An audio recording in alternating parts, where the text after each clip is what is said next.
This review is about exotic Newcastle disease and high-pathogenic avian influenza. 今日の復習はニューキャッスル病と高病原性鳥インフルエンザについてです。Two exotic reportable poultry diseases that may be difficult to differentiate are exotic Newcastle disease and high-pathogenic avian influenza. It is not possible to differentiate exotic Newcastle disease from high-pathogenic avian influenza based on clinical signs. Well, two exotic. First, they are exotic and reportable diseases. They're not possible.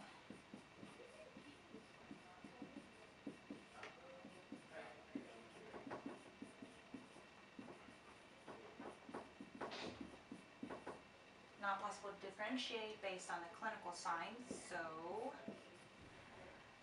virus isolation is the key to accurate diagnosis.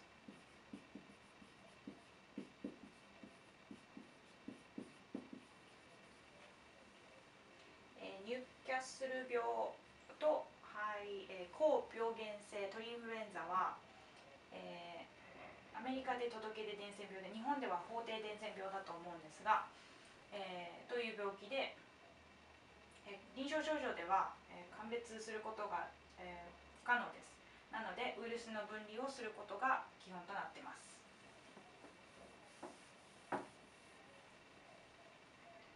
Newcastle disease is caused by avian paramyxovirus serotype 1.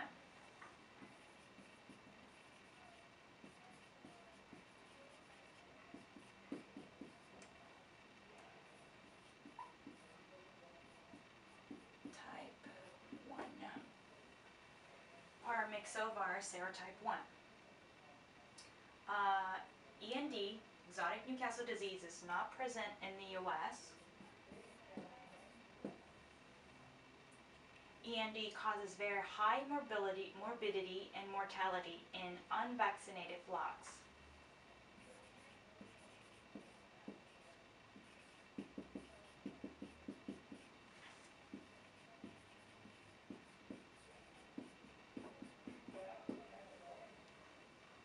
Many birds may die acutely.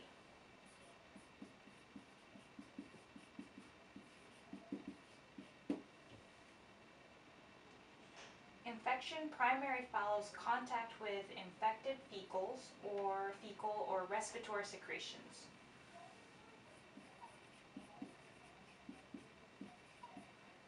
Infected fecal and respiratory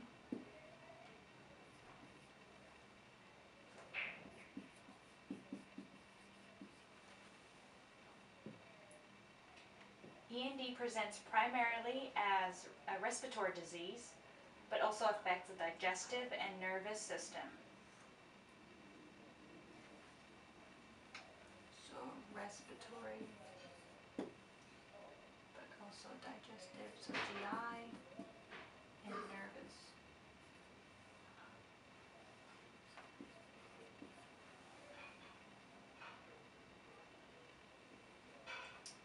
On the other hand, high-pathogenic avian influenza is caused by type A orthomyxovirus.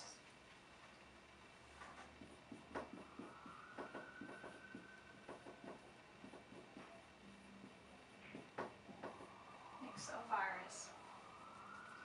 Infection occurs primarily through contact with infected feces or respiratory secretions. So the infection routes are the same. Both high-pathogenic avian influenza and Newcastle disease are zoonotic, but only HPAI can cause severe human disease.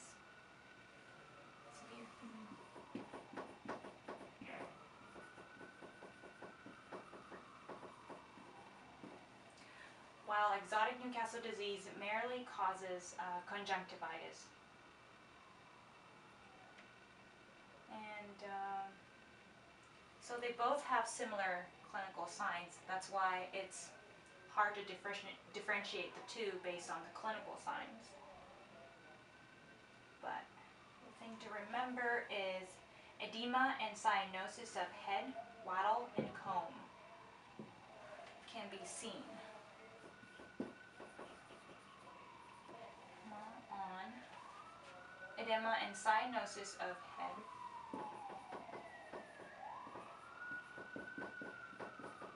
and comb. To make it easy to understand what I'm talking about, so this is my chicken. So this is comb, and here is wattle. So they will have edema or cyanosis there, and hemorrhage discoloration of feet and legs cannot be also seen.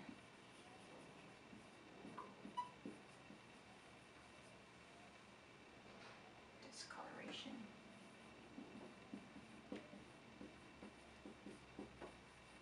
of legs and feet, and petechial hemorrhage on visceral organs on necropsy can be also detected, can be also observed.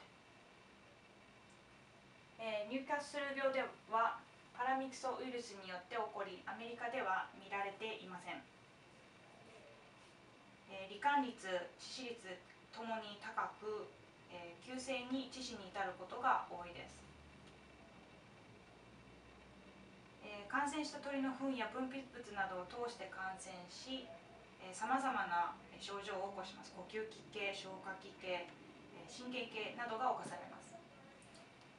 高病原性インフルエンザはタイプ A オルソミクソウイルスによって起こり、ニューキャッスルと違い、どっちとも人数共通感染病なんですが、ニューキャッスルと違い人に感染した場合、重篤となります。トサカと肉前に浮腫が起こることがあり、出血性の色素変化が足に見られることがあります。So that was a quick review of exotic Newcastle disease and high-pathogenic avian influenza.